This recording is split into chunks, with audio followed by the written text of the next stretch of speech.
Hi pals, it's me Artie, then in pronouns only, and this week I thought I would just talk to you about my artwork.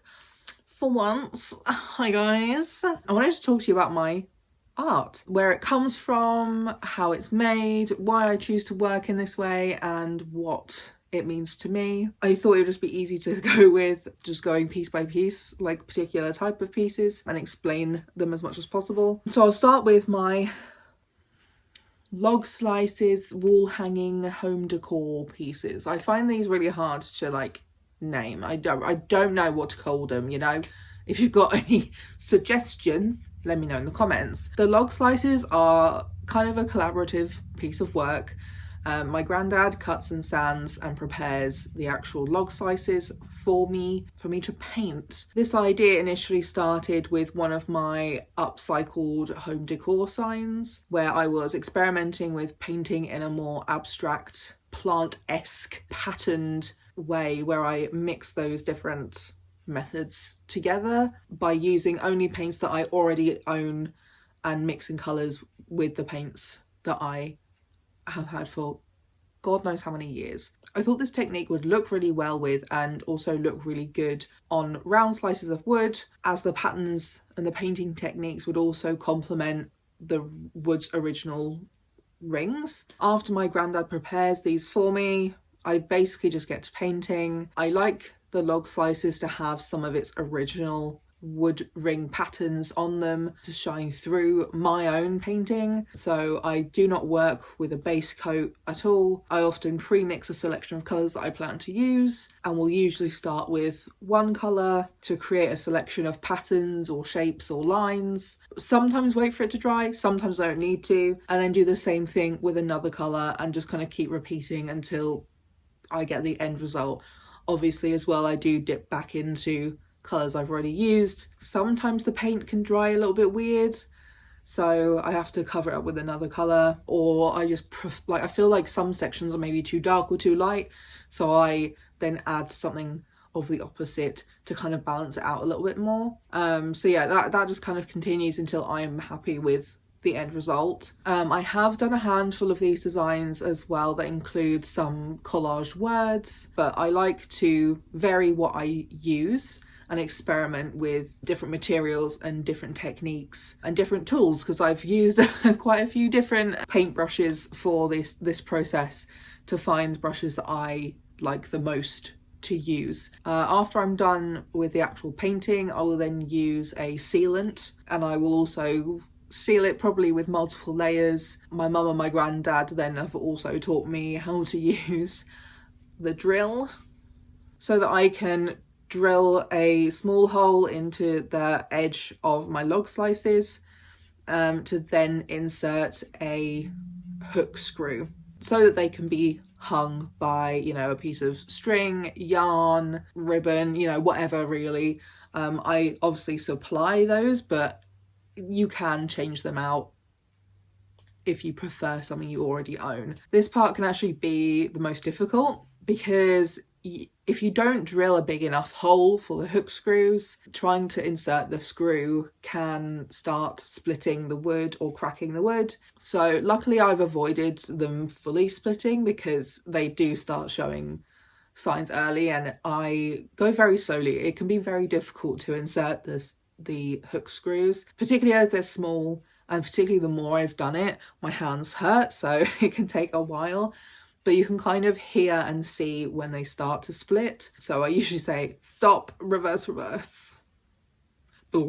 and try to re-drill a bigger hole. Luckily, I've avoided, like I was going to say, I've avoided like a full split and managed to fix any splits that have occurred, usually with the sealant. And if it looks very obvious, I can often use either some paint, or occasionally I've used some metallic nail varnish that I don't use anymore, to sort of cover those splits, or kind of make them part of the art piece. But yeah, this has been a trial and error process. You can also split the wood when you're drilling as well, if you're trying to drill too fast. So this whole section you have to be a lot slower and more careful with what you're doing. But generally after that, I will also use the sealant around the edges of the log slices, and also around the area where I've inserted the drill hook, just to seal it in place as much as possible. They don't just fall out, but like just like a little additional safety measure. And I also apply my little Artie is Artie label on the back, which are handmade individually out of collaging materials left over that I've just got so much of. So I do hand make labels for my log slices and some of my upcycled signs as well, and I will attach that as well with the sealant to prevent them from peeling or falling off. The next piece I'm going to talk about are my hand painted home decor signs that I upcycle. So the home decor signs are, like I said, an upcycling project. I often pick up signs in varying sizes and shapes in charity shops or jumble sales, you know, things like that, anywhere that's secondhand. And I only pick them up if they are especially cheap. So usually around sort of the £1 mark, but it does vary depending obviously on size and the quality of the original sign. But usually I tend to limit myself to like £1 or £2 buying these. I find that most of these signs in their original states are just very ugly. They are, you know, cliched and are just really not worth selling on in the state that they're in. And that's honestly, that's why I don't pay much for them, because if they are over like £2, I don't want to encourage I don't want to encourage the charity shops to carry on selling these crappy products at such a like higher prices. No thank you. I saw picture frames go up in price after me buying a lot of their cheap ones, so I stopped buying them. I'm not buying them if they cost more than £1, thank you. £2 maximum. So yeah, I like the idea of taking something that I find to be very ugly and turning it into something that I think is cool or interesting or sometimes even pretty. I've done this with a handful of signs in the past, but these aren't like a major seller of mine, as I often have these priced a bit higher than my usual stocks I take to pretty much every market. A lot of work does go into these as well, obviously, particularly as many of them aren't made of real wood. Occasionally they are made of plastic, which is really irritating trying to paint on because obviously the paint doesn't really stick. So I do tend to try to stick with finding and choosing signs that are made of wood or a cheap version of wood. It can also be a pain if they've used like a sticker for the design, because they can be really hard to remove, but also can be hard to paint over because it can just start peeling. And then yeah, sometimes the cheap wood is made of, I don't think it is chipboard, but something kind of similar where like the inside is kind of crumbly and the outside is often not actually real wood. So again, that can also cause a problem for painting. But I do quite like painting larger pieces or pieces of different shapes. I don't think my granddad is able to create by himself anymore. You know, like a lot of the signs I end up picking up end up being heart-shaped, for example. It just kind of is a thing that keeps my work interesting, is having different things to work with. When it comes to the actual upcycling of these home decor signs, these ones I usually will continue to use collaging, particularly at the centre of the piece, to collage like a sentence or a statement, because honestly my handwriting is ugly and it's worse when I'm trying to paint it, so I just find collaging looks cuter, is more aesthetic, and doesn't drive me as mad as my own handwriting. So collaging it is, babes. And I mean, it does go with the brands. But also I like to do this anyway because there is more space to do the collaging on. So you can have like a longer or more complicated slogan or statement on there versus like my A6 collage pieces or the log slices. I work on these in a similar way to the log slices, except I do usually start with like a base coat of something, especially if I either have peeled off any stickers, or if I don't need to peel off stickers first. But I'll use any kind of colour that I've got for a base coat just to kind of get an even background. Like, it just doesn't really matter the colour at this stage. It's mostly, yeah, to have an even surface and an even colour for the background that I can then work on with other paint colours. I will then usually choose a new base colour when I'm ready to start painting, or just kind of get on with the designs if I'm quite happy with the colour that I've used so far. I also like to experiment with this like gold flaky foil stuff. Like, I don't know what it's called, but again, that was just something we found in one of our many drawers, many cupboards of random supplies of random things everywhere. So yeah, we have quite a lot of them, and they do look really nice when on a piece, but they can be a nightmare to work with. I particularly like using them for framing around where the collage words are going to be. And I also use these when I upcycle some picture frames, if I just want to make them look a little bit more interesting, or possibly cover up some damage to some of the cute vintage pieces. I can use some of this gold foil stuff for that. Like I said, it can be irritating to work with though, because it does just get absolutely everywhere. It's very similar to glitter, except it comes in a sheet and then just dissolves in your hand. It falls apart, crumbles everywhere. A lot of the times you just end up getting really messy because you're trying to like apply it either with your hand or with a brush, and the glue or the sealant you're using gets everywhere as well, and then that sticks it to your hands and sticks it to wherever else you are, and you just have like sparkly gold stuff everywhere. Yeah, it's like glitter, which I do also sometimes work with, but they do look really nice. So one of the struggles of being an artist, I will then collage a phrase in the middle. Actually, sometimes it can vary. Sometimes I will do the gold first, or sometimes I'll do the gold after the collaged phrase. But I'll usually pick sort of somewhere like close to the middle to put a collage phrase. The main phrase that I do use at the moment is something along the lines of "let the forest reclaim you" or "let nature reclaim you." But I do also have a handful of other pieces that say things like "loser" or "sweetheart," and you know, other things like that. It just kind of depends on what I've ended up painting.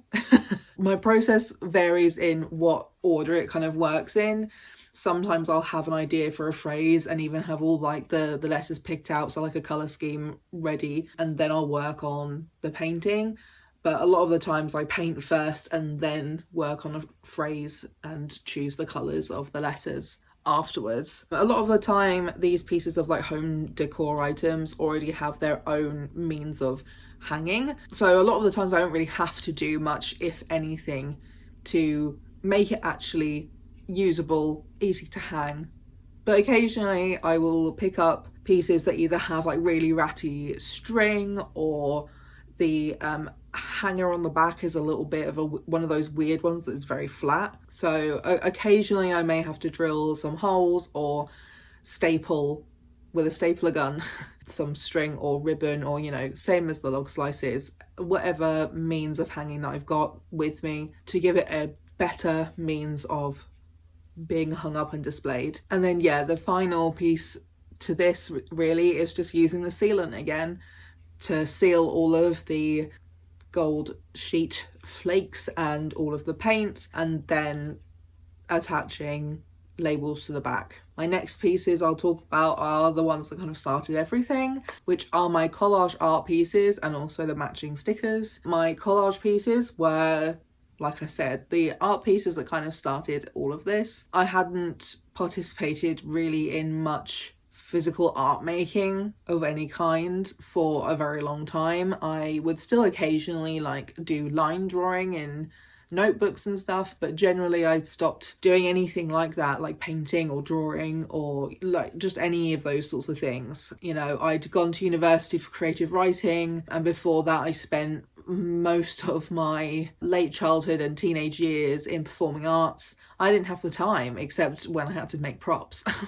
So I kind of just left a lot of the physical art making in my teen years. I mean, I did used to also paint and draw fan art as well as a teenager. I have quite a lot of Naruto themed fan art that I've drawn over the years, so I'm fine. I'm good. If you want to see those, let me know.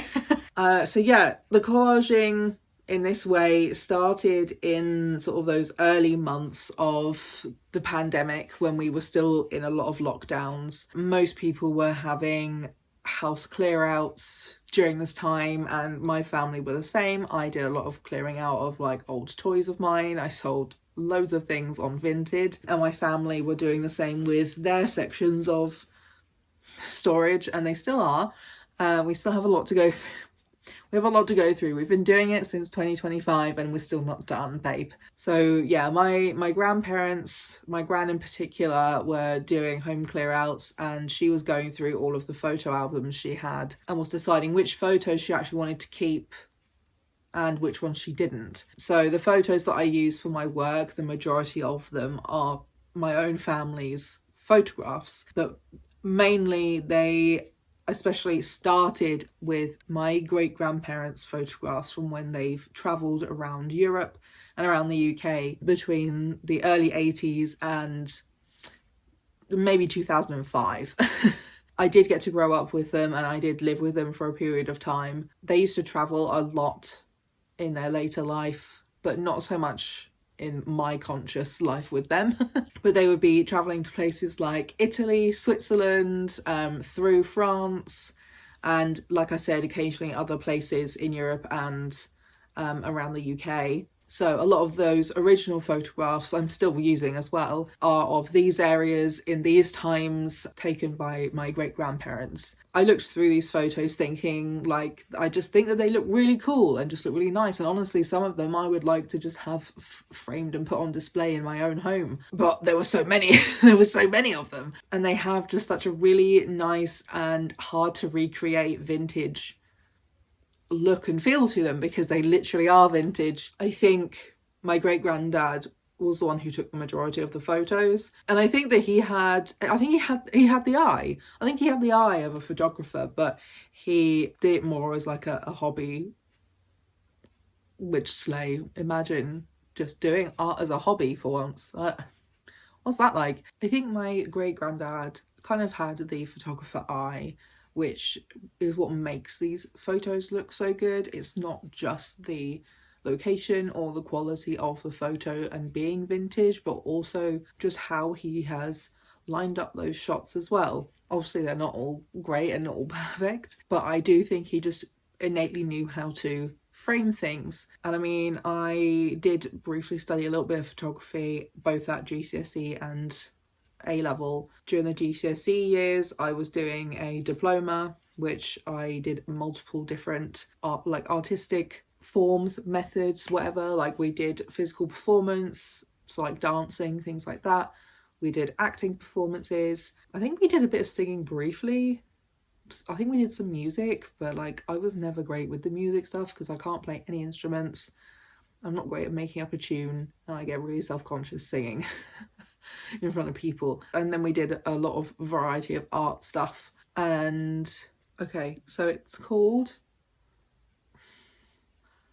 cyanotype photography. I remember doing a bit of that during GCSE, along with just some digital and film photography in general. This was like the one place I've ever been able to use an actual darkroom before, and it was really interesting. However, I don't think I kept literally anything I learned in my brain, and that was now at least half of my life ago, if not longer. But I remember experimenting with that then, and then also doing photography for an AS level. I did not continue for a full A level because I honestly just didn't like it. Even though they had a darkroom there as well, it was just a lot harder to do darkroom stuff because I couldn't really remember a lot of that original help and support. But I think I did use it occasionally, but I mainly used digital photography in my AS sort of period of time, and it is still something that, like, even today, that I would really like to go back and learn and experiment with if possible. And I think the secondary school that I did my diploma at, where they have the darkroom, does do adult photography courses where you can actually use the darkroom and stuff. So I did almost apply for one of those courses, but I think I just got busy and forgot. So it is something that I'd like to go back to do and just like learn and experiment with and play with, because I just think it's really cool. When it comes to my great granddad, I don't really know if he had any particularly fancy gear or if he just had like the common kinds of cameras that were available around like the 80s or so. The photographs I have that he's taken are in a variety of different shapes and sizes. I assume that means that they are probably different cameras with different film, but honestly I don't know. Once again, if you know about photography, feel free to explain what I can't explain in the comments. But yeah, I just feel like the quality of his photos alone are just so beautiful and just feel very nostalgic and vintage to me. And I think that this aesthetic in general is always it's just generally always popular, but also it will then return back to mainstream popularity semi-regularly anyway. To me, partially it felt like a waste to just throw out all of these film photos, because for one, obviously film photography has always been expensive, but also many of these photos, like I said, were beautiful and really interesting to look at and would be nice on somebody's wall on display. And a lot of them as well are places that we maybe don't necessarily travel to very often. And then once in a while we've actually found photos of my sort of local area in Brighton and in and around Sussex, and it's really interesting to see how things have changed or haven't changed in that period of time. I think we definitely had one photo of the Brighton bandstand.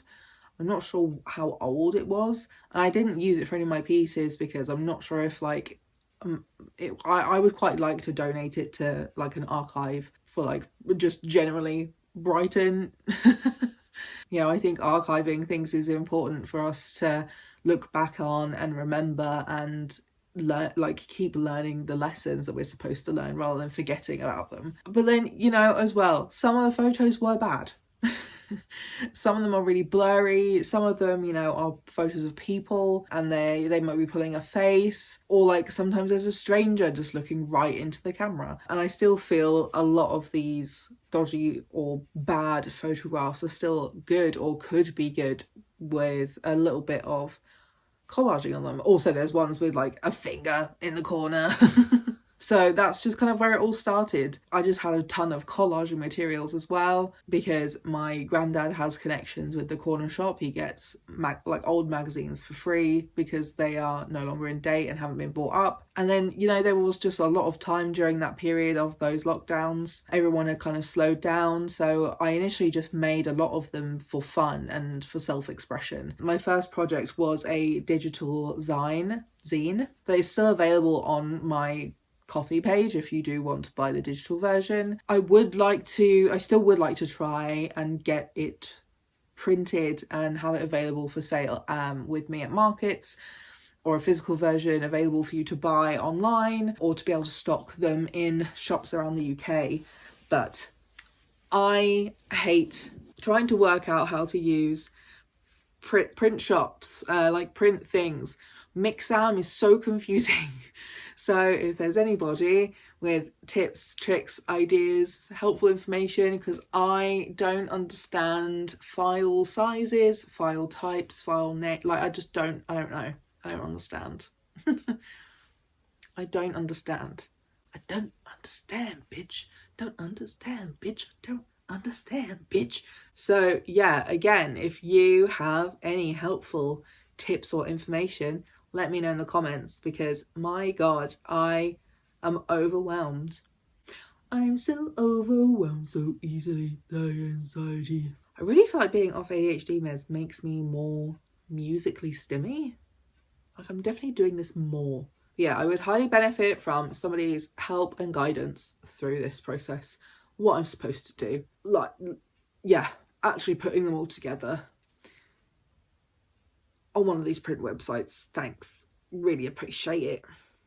So yeah, after making this zine, I just kind of carried on making individual pieces, and that's where the sort of political slogans really came in. I started by researching different political slogans, and obviously as well during this point was, once again, you know, unprecedented amount of historic events happening, as always, as we never get away from it. So that's where the inspiration kind of started, and like how I was trying to find a way to express my views and how I feel about what's been happening in the world, and I still do today. And also, yeah, it was a lot of it was literally just that I was enjoying making things again and using my hands to make stuff, and I was just mainly posting them online, and then also kind of casually selling pieces to friends and had them listed on like Depop and Vinted. But like, yeah, I had so many materials, both the vintage photographs and just the collaging materials, that, you know, I just carried on doing it because it was something to do with my hands. And it is a particular method that you don't always need to use your brain for. Like, the main piece I need to use my brain for is just like making sure I spell things right, because my dyslexia, there's been many times where I have straight up made an art piece and not realised for literally months that I have spelled a word wrong. So other than that, generally I like to also listen to audiobooks when I make art pieces, or watch TV or films at the same time, or listen to podcasts, and occasionally as well being on a video call to a friend or one of my support workers. It just gives my hands something to do whilst my ADHD brain is struggling to like participate in a conversation. Eventually I started to consider turning this into more of like official business, and that's when, soon after, I did my first market in Brighton, and I also filmed a couple of videos on that like first experience, so you can go back and watch. That first market I did, I really like, it just went really well. I couldn't have expected or predicted how well it actually did go. Like, I just had no idea what I was doing or how things would go and what I was walking into. And yeah, like my prices have also changed since then too. They have gone up like a little bit, but also my stock in general has changed and varied over time as well. And then my process anyway for actually making the collage art pieces and the stickers is that I'll usually decide on like a selection of phrases that I'll be making at that moment in time, and just kind of keep making them until I'm sort of just like done with the task. I'll arrange the letters so I've got all of the right letters in the right order. I also have a divider where I can prepare collage letters in alphabetical order. There's a few other things I do keep. Like, I do keep a pile of numbers anyway, but I especially have lots of 4s and 2s, as they can be quite good as replacements for whole words. And I do have some grammar as well, like those fancy and signs and yeah, exclamation points and question marks and things like that, as they can come in useful for stylistic reasons, and also just like understanding what is being said reasons. So basically I just stick them on with a glue stick. I found 90% of glue sticks out there are bad, so I always use Pritt stick, because I have also tried liquid glue and it usually kind of disrupts the top layer of the film photograph. So I just stick with Pritt stick. They're annoyingly expensive, but they are literally the only glue stick that seems to work. So it just goes on my expenses, you know. And yeah, so I will finish the pieces off either by laminating them or using, again, the same sealant that I use for other projects as well, just to make sure that the letters are stuck properly and won't fall off or won't get caught on other things. And also a lot of people have commented on how when I do use the sealant on these photos, it adds an additional sort of tactile layer / feature to the art pieces that I'd never really considered personally. I also briefly used to put them on coloured or black card, but I have stopped doing that because I don't have that many supplies, and also people just weren't really interested in it anyway, so it's all just on the original photographs. And then also I now sign the backs when I never used to sign them at all. I used to put my usual Instagram handle, but I think I've now moved more into actually just using the Arty as Arty, because a lot of people do come and buy things from me without picking up like a business card or whatever, so it is helpful to have a way of like searching and finding me by including Arty as Arty somewhere, whether it is in like the form of a username or in the form of just sort of a label that says Arty as Arty. So like there'll be a few other things on the back. Mainly it's just for my own track record or the track record of the places selling my work. Because I have pieces in different sizes, everyone is not going to have the same frame of reference. So on the back I'll sort of name the size that they have been deemed to be. The mini series I do as well really just vary in shape and size, so they are just the mini series. I can provide measurements if you're looking to buy them on Depop, but otherwise they're just sort of a bit of a surprise, really. I also usually do all of that signing and stuff on the back, at least the basic things like signing my name and putting the username, price and size, those sorts of things on the back before I even actually collage on them. I found that it was just easier to do that beforehand, because when you try to do it afterwards, the art pieces can sort of get stuck together and can catch on each other.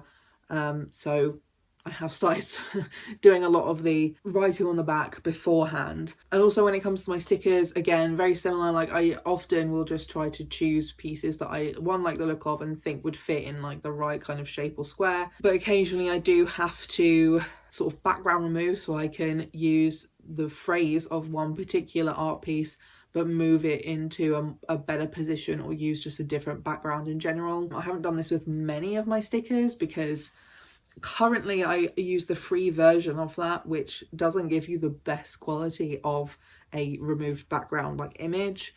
I am looking though at paying for something like that, because I use it a lot for my YouTube video thumbnails, but also other things. Sometimes I use it in my videos, and yeah, like I said, I use it for my stickers and if I do event coordination graphic design images. Let me know what's a good price or a good system that you've seen, because I currently use like just the remove background website, and they seem to be more expensive than a lot of other sites, but I just can't again work out which one I want to like go with or use. So any recommendations, much appreciated. But yeah, I do basically all of that in the free version of Canva. I really want to keep wearing that, but it is genuinely hurting my neck too much right now. It's very heavy.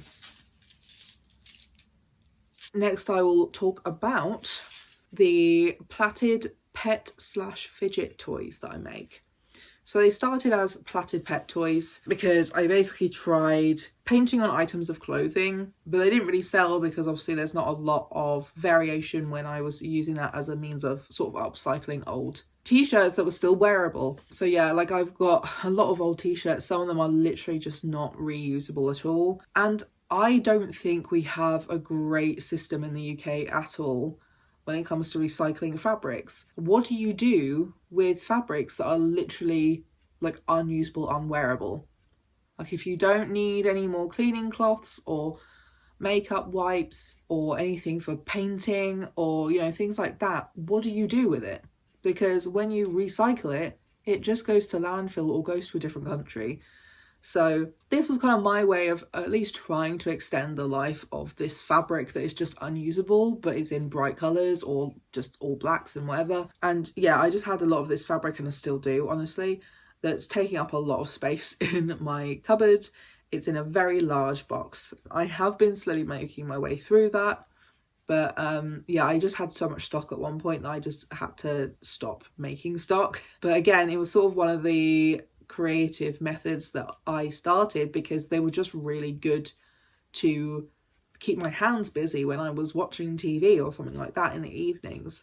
I occasionally go through phases where I find it really difficult to concentrate on something, particularly in the evenings. I find it hard to wind down. So having something that can give my hands something to do that's not actually required for me to think too much can help me wind down a bit in the evenings.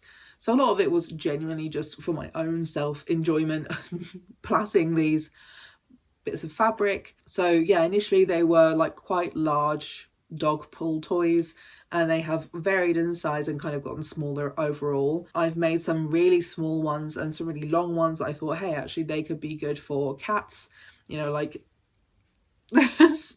spinning around. And then I can't remember if a friend of mine mentioned this to me or if I just kind of thought of it on my own, but I also thought some of these smaller ones actually would make really good fidget toys. I have a friend who mentioned that they enjoy like chewing fabric, and so if anybody buys anything like this off me or anyone else with the intention of chewing it, make sure it is clean first.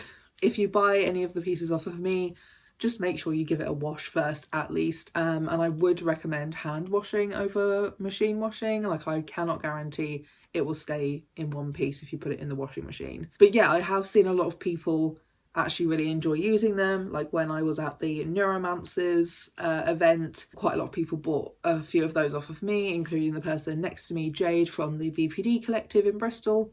And yeah, she was like playing with that thing all day.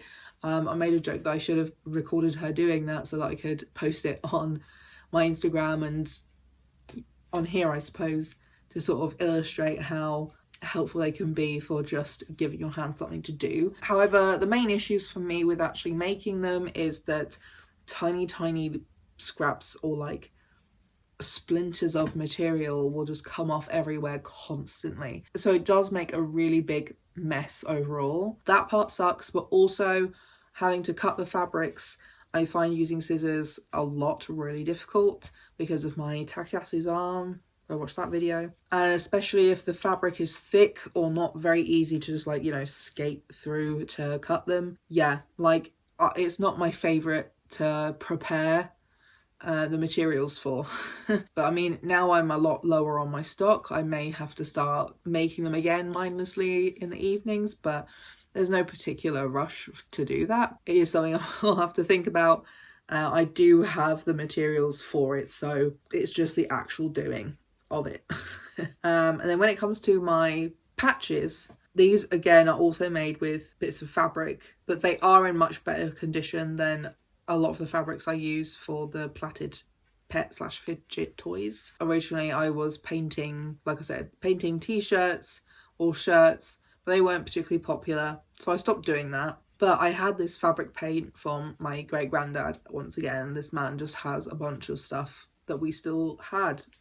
Hoarding. So that's kind of what started the idea of me painting fabrics. Like I said, it started with old parts of t-shirts that were still in like good enough condition to use to sew onto other clothing without looking really scrappy. So I did make quite a lot with fabrics I already had before I started then actually looking and considering other fabrics out there. We put on a crafts and arts material swap in early December where my friend brought quite a few of their fabrics. So I looked through those fabrics and I did bring quite a few home. Mostly it was just sort of looking for something that didn't have too much stretch to it, had either just a completely plain colour or a simple enough pattern that it wouldn't override